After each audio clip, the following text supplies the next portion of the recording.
Your Google ads are going to fail. It's a guarantee.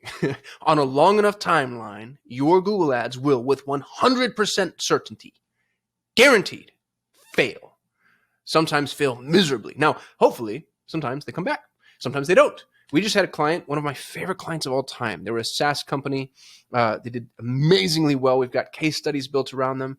And we just fired them effectively in a very friendly way because their cost per click went from $10 to $15 per click to well over $100. And what ended up happening is they were in a blue ocean, more or less, when they started. And they had a bunch of competitors that went and got private equity money. 3 or 4 of them. Went and got, VC-backed, whatever those words are that bankers know and I don't. And almost literally, all hyperbole aside, almost overnight, their cost per click went from 10 to 15 bucks to 3 digits. And there were a bunch of things that we could try that we tried, and they didn't work. And it failed. And I don't know what that's going to do to their business model. I don't know if there's a way for them to survive because I don't know enough about the inner workings. But we see that happen a lot. We saw it happen with rehabilitation facilities. All of a sudden, Google wakes up and says, nope, not going to let you run anymore. I had 3 rehab clients that just were gone overnight. It's going to happen to every industry at one point or another, or every business at one point or another. And it's not always going to be an industry thing. It might just be that your specific geography gets burned. You have 3 competitors that, I've seen this happen with some of the Montessori schools. There's a great big conglomerate. It's also VC backed. It just occurred to me that it's always the VCs that ruin everything. Bankers destroy the world. I'm just kidding. My business mentor is a banker and I love him dearly.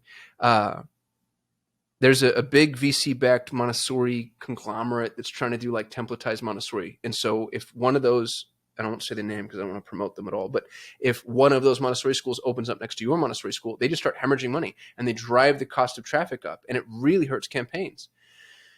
So why am I telling you this? I'm a Google Ads guy telling you through Google Ads campaign is going to fail.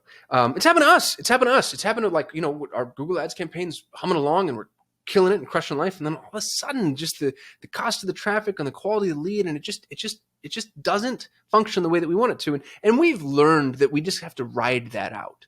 And, there's ebbs and flows and it'll come back and there's seasons. Here's why I'm saying this though. It's really important that you're not completely reliant on your paid traffic, and not just with Google. We saw what happened with the Facebook iOS 14 update. There were entire industries, not just businesses, industries that were just gone, vaporized overnight because they relied so heavily on that Facebook traffic. And their only source of traffic was the paid faucet that they had built through Facebook. And the minute that went away, it all went away. When you have a high-performing traffic campaign, regardless of the source, use that to diversify. And here's what's really cool is your paid traffic campaigns can give you the indication as to where else you can go for more traffic. You don't want to be reliant on a person like me forever. You actually want me in a position where you can fire me at any time. That's the way to get the most out of all of your traffic channels. Every single one of your traffic conduits, you should be able to walk away from. You don't want to, it's a key man insurance problem, right? You don't want to ever be solely reliant on someone because now, even if you can go get another Google Ads agency, you're still relying on Google Ads. That's a dangerous place to be. So use your paid traffic in order to find other pockets of traffic. And this isn't a scalable practice, by the way, but it's really important. Every conversion, every new lead that comes in, start researching those leads.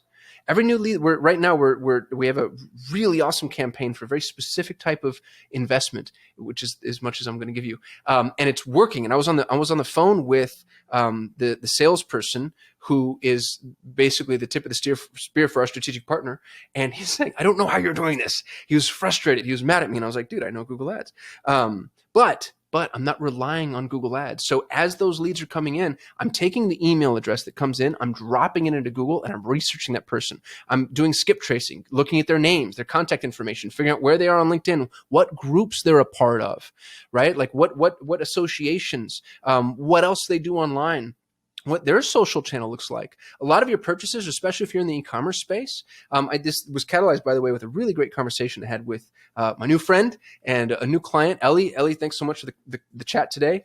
But he's got an amazing YouTube channel. He has 60 some odd thousand followers.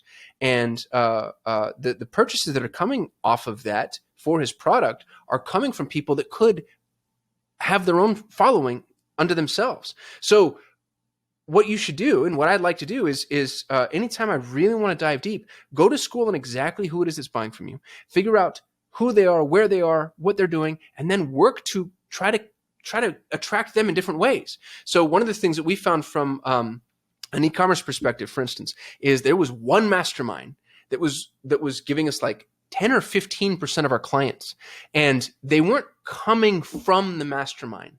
So I said that incorrectly, but all of our e-commerce clients were a part of this mastermind, and they found us different ways. One found us through referral, one found us through Google Ads, but this mastermind just was so ubiquitous. And if you're an e-commerce store, you know exactly who I'm talking about. It was so ubiquitous, and they'd done such a good job capturing all the really high-end e-commerce stores that we were like, gosh, everybody who comes to us comes to this e-commerce store or to this mastermind, excuse me. And so I was like, let's go advertise with the mastermind. Let's try. They didn't let me join. I tried to.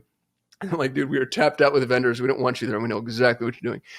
But oh gosh, wouldn't that have been interesting? Because I'm a part of masterminds where I'm just there because I know it's phenomenal networking. So if I could have joined the mastermind, that was great. But there's other advertising opportunities, right? Like I can pay to be instead of a list. I can pay for paid promotions.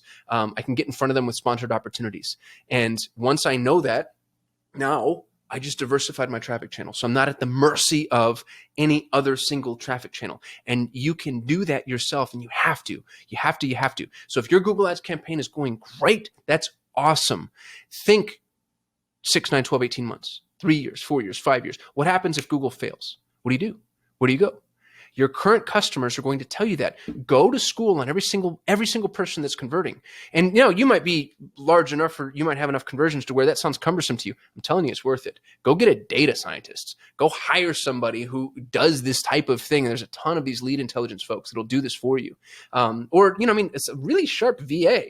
Just say, hey, find me the common denominators. Go find each one of these people and try to see, like, all right, who are they following?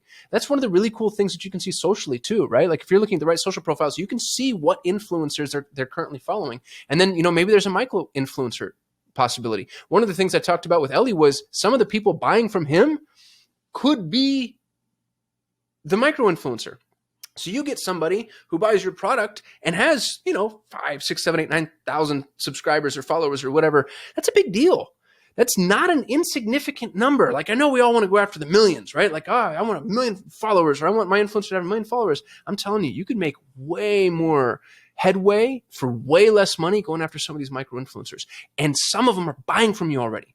So somebody bought your blue light blocking sunglasses, and you just reach out and you're like, hey, Jake, I noticed you bought the glasses. Really appreciate that. I just saw you have an amazing following. If you like my product, I'd be really interested in doing something co-branded with you. We can work out an affiliate relationship. I could send you free products, like whatever appeals to you. I'm wide open. Let me know what you think. And so many of these people, especially the ones that have a small enough following that they've been ignored by everybody else, they're going to be flattered. They're going to be blown away. They're like, oh my goodness, that's kind of famous. This is cool. Find ways to diversify your traffic now. That's why I have a YouTube channel. It's why I have a podcast. It's why I run Google Ads. It's why we run omni-channel remarketing. I don't want to be at the mercy of just one thing. If my podcast goes, I don't own that podcast. That's Ryan Deiss's podcast. He could and probably should fire me tomorrow. And now all of the leads I get from that podcast have gone away. But every time we get a lead, we go to school on who those people are and where they come from and what they follow and what they do. And then we use that to constantly build other traffic channels. I want 1 billion traffic channels. I want them all. I want to be the center, and all roads lead to Solutions 8. And we'll never stop building traffic channels. And I'm a traffic agency. Y'all, I'm telling you, Google will fail you on a long enough timeline. It's guaranteed. So use the traffic that you're getting now in order to identify other traffic channels and conduits and opportunities. And here's the best part is they build on top of each other. As you're building other traffic channels, Google starts to see the other people that are coming to you because Google's very greedy. Google's going to pick up on all your remarketing audiences, all of your conversions, all of your customers, and it's going to use that in order to feed the machine. The more traffic channels you have coming to Google, the better it's going to work. It's not a subtle point that I'm making. It's also not to my benefit to tell you this. So I want you to build a business that is recession proof, but where the recession is traffic based. How do we say that? Build a traffic recession proof business. What happens when you lose this traffic source? Where do you go? What do you do? Because right now, if things are working, that's great. It's a phenomenal place to be. It's a good position to begin building your towers and your walls and your moats. Like, just assume the flood is always coming. and you need to be prepared for it, because I'd hate to see you caught in the same position I've seen a lot of businesses caught in post iOS 14. And I know everybody's sick of hearing it. Maybe you shouldn't be. Maybe you haven't learned all the lessons you can learn from it. Maybe there's more blood we can squeeze from that turnip. And the best lessons to learn are the ones that you learn on other people's dimes. So please, please, please go build other traffic channels and use the traffic that's already working for you to figure out where those channels are, and do exactly what I just said. Go through right now today. Say every single lead that comes in, go to school on that lead. Go figure out who that person is. Bet money in 45 seconds you find out something amazing that you didn't know before. I love doing this with LinkedIn. I'm actually going to, well, I was going to do it with you now, but I'll save that because I don't want to show people's LinkedIn public profile. That feels like that might be a little bit of an invasion of privacy. But what I like to do is I go into LinkedIn and I find the person. So you take the lead, you find them on LinkedIn, and then I go down to groups. And I'm like, what groups are you a part of? Because people that are really active on LinkedIn tend to be active in groups. And you'll see the same thing in Facebook. It's not always quite as visible, but it can be. But go find them on social and then figure out where the tendrils are, where the conduits are. And that alone is amazing. But that's 1% of the things that you can do. So you can figure out, what associations. You can look at their education. You look at where they volunteer, right? Like where they are geographically. Figure out who this person is and how else you might have gotten in front of this person. And oftentimes, more often than you might think, that person actually could be a really good conduit for you, because if they have an amazing, market penetration, your customer knows your customer, right? That tends to be almost ubiquitous truth. Pregnant ladies hang out with other pregnant ladies. CEOs hang out with other CEOs. Students hang out with so whoever your customer is, chances are knows your other customers. Use those people, not use in the bad way, but capitalize on. I'm using all the wrong words. You were given the opportunity to provide yourself with insight into who this person is from a psychological perspective, a behavioral perspective, and so many of us aren't using it. And you can use it now to build other traffic channels. And so that when your primary traffic channels do die down, I remember when we used to sell SEO and a client's SEO would fall off, which would happen all the time. It was such a nerve-wracking thing. That's why I got out of SEO, because I would wake up every single morning with a knot in my stomach thinking like, oh, I wonder whose SEO died today, because, Google's algorithm changed, the Panda update or the Penguin update or the Hummingbird update. Man, they would just wholesale wipe out entire industries.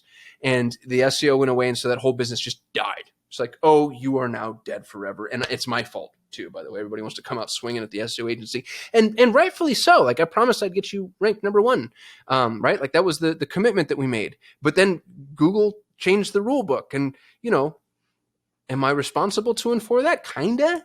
No, but kinda, right? Like I should be a little psychic, and I should have seen ahead. So anyway, use your current traffic success to create other traffic successes, because no matter what, on a long enough timeline, they're all going away. Google's going to be usurped one day by Frugal or whatever the new search engine is, or something that happens in the metaverse. Don't get caught being romantic about how you make your money. Anyway, I hope this video helps you. Really appreciate all y'all, truly. And I'm going to see you tomorrow. Wait, before you go, I'm constantly looking for amazing people to come join our team. So if you're passionate about Google Ads and you're passionate about customer success, please go to Sol8.com/apply, and we'd love to see you as a part of the Solutions 8 team. Also, if you like this video, give us a thumbs up. It lets the YouTube algorithm know that we actually know what we're doing. And don't forget to subscribe. We shoot a video every single day, and I don't want you to miss out on any of it. Lastly, if you have questions, comments, concerns, confessions, or you just hate my face and my voice, go ahead and hit us up in the comments. We get very little human interaction, and even the heckling is something that I kind of get a kick out of. So thank you so much for watching. Thank you for being subscribers if you're a subscriber. Don't forget to apply if you're interested in working at Solutions 8. Otherwise, I'll see you tomorrow.